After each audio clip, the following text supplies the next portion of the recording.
금요일 정도에 이제 말씀을 드렸죠. 지난주 금요일에 우리 증시가 이제는 3라운드에 들어간다. 새로운 국면이다라는 말씀을 좀 드렸습니다. 이제 트럼프 대통령 얘기 그만했으면 좋겠는데, 자, 오늘이 마지막이 될지 아마 그렇진 않을 것 같은데, 아마 이제는 빈도가 좀 줄 것 같습니다. 자, 주말 동안 관세 이슈 또 나왔잖아요. 금요일 뭐 나왔던 것은 가장 큰 이제 호재가 됐었는데, 미국과 중국이 더 이상 관세를 높이진 않겠다. 의미가 없죠. 그리고 주말 동안에 스마트폰, 컴퓨터 등에 대해서 관세 면제한다는 소식이 있었는데, 다만 이것도 이제 조금 우리가 약발이 떨어진 게 트럼프하고 상무장관이 면제가 아니고 이게 품목 관세로 분류되면서 향후에 반도체하고 또 더불어서 부과될 수도 있다. 뭐 이런 얘기를 또 하면서 혼란이 또 와버렸죠. 자, 트럼프의 대통령의 신뢰는 점점 떨어지고 있습니다. 지금 주변 관계자, 트럼프의 입에서 직접 나온 얘기들이 정말 며칠 단위 아니면 하루 단위로 뒤집어지고 있죠.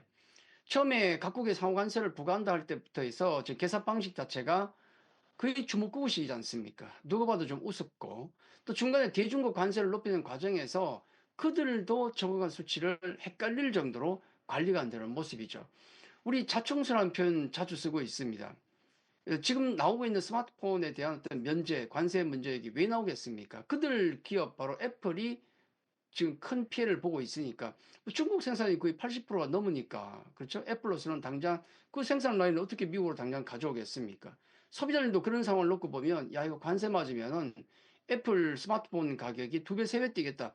그래서 지금 뭐 선 구매한다고 난리고 혼란이 오고 있지 않습니까? 그래서 이런 혼란들이 아마 트럼프의 여러 가지 영향력을 약화시킬 것이다.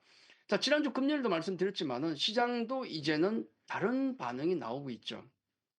트럼프 말 한마디에 약간은 아직은 좀 움직입니다만은 일일 변환 빈도가 좀 낮아지고 있고 아무래도 이제는 뭐 어차피 또 바뀔 말이니까 무덤덤합니다. 트럼프 리스크는 여전하긴 하지만은 이미 리스크는 조금 고점을 찍은 게 아닌가 하는 게 어떤 컨센이 형성이 되고 있는 것 같습니다. 그러다 보니까 개별 종목이나 개별 섹터 쪽에 많이 집중이 되고 있는 것이 아닌가.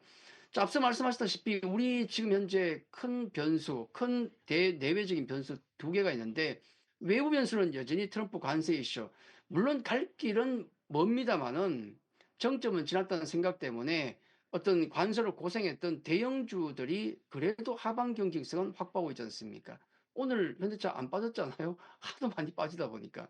자, 지수가 최소한 바닥을 잡아주다 보니까 작은 종목들의 시세가 그 위에서 빠르게 돌고 있는 겁니다. 자, 내부적으로 들어오면은 대선 전국이죠. 시장 전체에 미치는 영향은 적습니다. 당연히. 반도체라든지 자동차, 철강 이런 치수 관련 대형주에 미칠 영향이 뭐 많겠습니까? 적을 수밖에 없죠. 그렇습니다. 하지만은 이 대선 주자들의 정책 발표 때마다 아마 테마 섹터 종목들이 변동성이 커질 수밖에 없다는 생각이 듭니다. 정치 관련주, 뭐 저도 그닥 뭐 좋아하진 않고 많이 권해드리진 않습니다만은 정책 테마주는 우리가 봐야 되죠. 왜냐하면 차이가 뭐냐면 정치 테마주는 기관들이 안 움직입니다. 근데 정책 테마주들은 기관들이 들어와요, 분명히. 오늘 최근 며칠간 보십시오. 분명히 기관들 움직임이 있거든요. 그래서 우리도 최소한 정책 테마주는 좀 적극적으로 움직일 필요가 있다는 말씀을 좀 드립니다. 자, 정리하자면 우리 시장은 대형주가 지금 강하게 움직이기 힘든 구조가 되어 있죠. 수급도 갇혀 있고 트럼프 관세 노이즈가 있기 때문에 위아래로 갇힌 듯한 느낌이 굉장히 강합니다. 그래서 지수가 못 움직인다면 아무래도 우리는 중소형주에 대한 관심이 높아지고 또 정책 모멘텀은 앞으로 더 커질 수 있기 때문에 개별 종목 장세가 앞으로 펼쳐질 것이다. 다만 이제 여러분 어떻습니까? 따라다니시기 좀 편합니까? 적극적으로 따라다니는 전략도 좋습니다. 그죠? 근데 다만 우리가 한 가지 생각해야 될 것은 우리 시장의 자금이 지금 넉넉지 않아요. 연기금 매수는 계속 들어옵니다.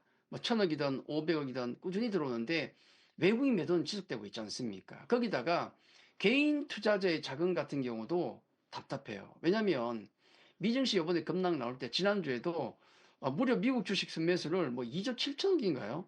어마어마하게 했다 그러더라고요. 그러다 보니까 국내 쪽의 유입은 아무래도 적을 수밖에 없는 상황이 아직은 그렇습니다. 결국 국내 자금이 부족하다는 얘기는 지금 급등하는 종목들의 시세 연속성이 떨어질 수 있다. 이 부분은 우리가 좀 경계를 해야 되는 부분이 아닌가. 따라잡는 게 불안하다면 갈 만한 섹터와 종목을 선점하는 것도, 선점해서 기다리는 것도 저는 좋은 차선책이다. 그렇게 생각합니다. 자, 잠시 후 8시부터 공방을 좀 이어갈 건데, 공방에서는 아까 말씀드렸던 따라가기 힘들면 좀 미리 사놓고 기다릴 만한 종목이 없을까 해서 사서 기다릴 만한 섹터와 종목을 살피도록 하겠습니다. 잠시 후 8시 공방에서 함께 하도록 하겠습니다. 감사합니다.